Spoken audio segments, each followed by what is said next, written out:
పార్వతీపురం మన్యం జిల్లా పాలకొండ నగర పంచాయతీలో వార్డుల పునర్విభజన ముసాయిదా అశాస్త్రీయంగా ఉందని సిపిఐ పార్టీ అభ్యంతరం వ్యక్తం చేసింది.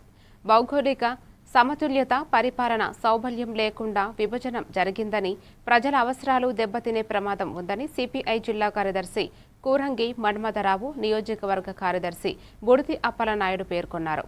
రాజకీయ పార్టీలు, ప్రజా సంఘాలు, మేధావులతో సమావేశం నిర్వహించి శాస్త్రీయంగా వార్డుల పునర్విభజన చేయాలని వారు కోరారు. చేపట్టింది గెజిట్ నోటిఫికేషన్ నెంబరు 165/2026 తేదీ 16/5/2026 నోటిఫికేషన్ ఇచ్చారు. వారం రోజుల్లో మీ అభ్యంతరాలు ఏమిటి చెప్పండి అని చెప్పేసి. ఈ విభజన అనేది అశాస్త్రీయంగా జరిగింది. ఇందులో ప్రధానమైనది వాటరు కానీ లేదా వీధిలో కానీ లేదా వార్డు పరిధిలో ఉన్నటువంటి ప్రజానికం తాలూకు మౌలిక సదుపాయాలు కానీ లేదా సంక్షేమ కార్యక్రమాలు కానీ ప్రభుత్వం నుంచి వచ్చే ఈ నిధులు కానీ రావాలంటే వార్డు పరిధిలో ఉన్నటువంటి జనాభా అందరికీ సమానంగా అందాలంటే ఖచ్చితంగా ఆ వార్డు సక్రమంగా ఉండాలి. కానీ ఇందులో ఆ విధంగా లేదు.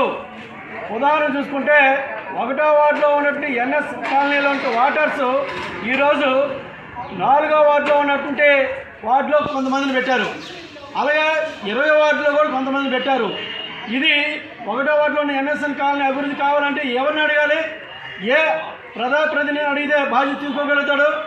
అదే క్రమంలో ఈరోజు వాటర్ లిస్టు తయారు చేస్తున్న దీంట్లో కానీ లేకపోతే ఈ కమిషనర్ గారు పొందుపరిచిన అంశాలు కానీ అశాస్త్రీయమని చెప్పడానికి కారణం ప్రధానంగా ప్రతి వార్డు కూడా ఇదిగా దీన్ని బేస్ చేసుకుని తీసుకుని చెప్పాలి. ఒకటి భౌగోళిక పరిస్థితి తీసుకున్నారా, లేకపోతే జనాభా ప్రాతిపదికన తీసుకున్నారా, లేకపోతే వాటర్స్ని పరిగణలో తీసుకున్నారా?